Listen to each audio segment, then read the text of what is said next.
नमस्कार। आज हम गीता के 5वें अध्याय के 23वें श्लोक का अध्ययन करेंगे, जिसमें श्री कृष्ण भगवान मनुष्य को क्या करना चाहिए, किस तरह से अपने को ब्रह्म में लीन रखना चाहिए और कैसे मोक्ष प्राप्त करना चाहिए, यही अर्जुन को समझा रहे हैं। गीता के 5वें अध्याय का 23वां श्लोक है। श्री कृष्ण भगवान अर्जुन के साथ इस समय कुरुक्षेत्र के मैदान में दोनों सेनाओं के बीच में है, और जो अर्जुन है यह युद्ध करने के लिए तैयार नहीं है। सब हथियार डालकर और रथ के पीछे जाकर बैठ जाते हैं और श्री कृष्ण भगवान से स्पष्ट कहते हैं कि हे भगवान, मैं युद्ध नहीं करूँगा। तब श्री कृष्ण भगवान यह गीता का उपदेश दे रहे हैं कुरुक्षेत्र के मैदान में दोनों सेनाओं के बीच में, और अर्जुन को तरह तरह के श्लोकों से समझाते हैं कि तुम हथियार उठाओ और युद्ध करो, पाप का नाश करो। ये मेरे स्वजन हैं, इन्हें मैं कहाँ ऐसा इनके साथ व्यवहार करूँगा, ये मत सोचो, कोई किसी का नहीं है। ये शरीर जो है ये आत्मा का वस्त्र है। आत्मा शरीर को त्याग कर दूसरा शरीर ले लेता, कोई नहीं मरता। आत्मा अजर है, अमर है। ये लोग पहले भी थे और आज भी हैं और आगे भी होंगे, कोई नहीं मरता। वैसे देखो तो इनकी मृत्यु कभी की हो चुकी है।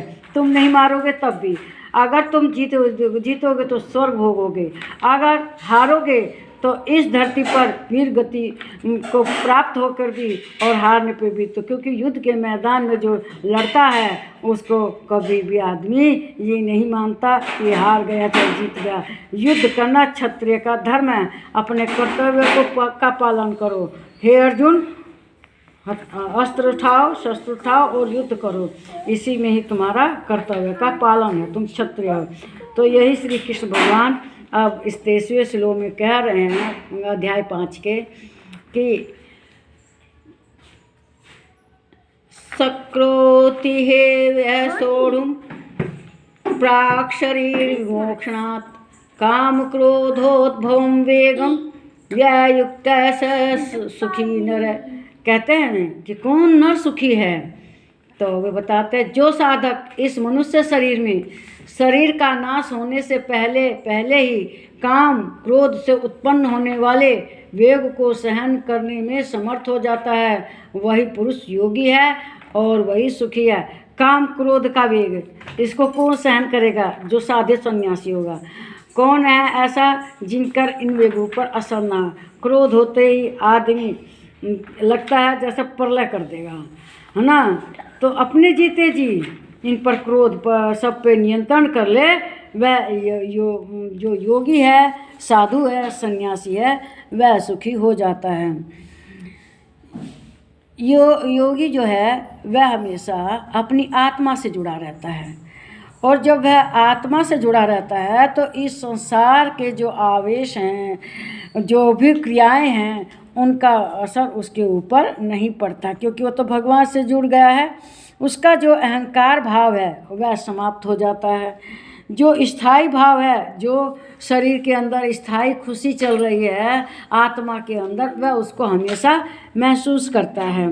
और शरीर का त्याग से पहले ही जो काम क्रोध से वेग उत्पन्न होते हैं, वह उन वेगों पर नियंत्रण कर लेता है और ब्रह्म के साथ, आत्मज्ञान के साथ अपने को जोड़ लेता है। बाहर की दुनिया में क्या हो रहा है उससे इसे कोई मतलब रहता है। वह केवल अपने ब्रह्म में, अपने भगवान में ही लीन रहता है और सदा आनंद की स्थिति में रहता है।